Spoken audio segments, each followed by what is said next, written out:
ጠቅላይ ሚኒስትር ኢትዮጵያዊነት ለርሱ ምንድነው?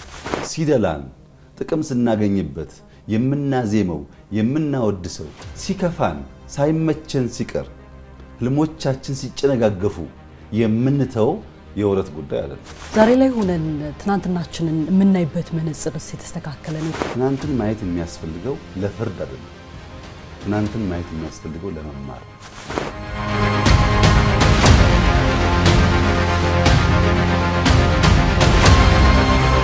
ዛሬ ላይ ሆነው ይህ እርምጃ ትክክል ነው የሚል ሐሳብ አለው።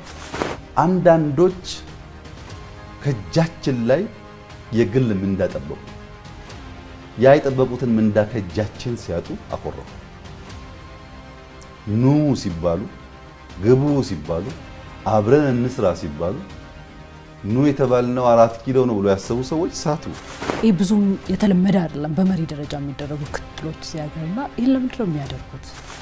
አድካሚ ነው ግን በጣም ደስተኛ ነኝ። ጀምሬ ያልጨረስኩት ነው።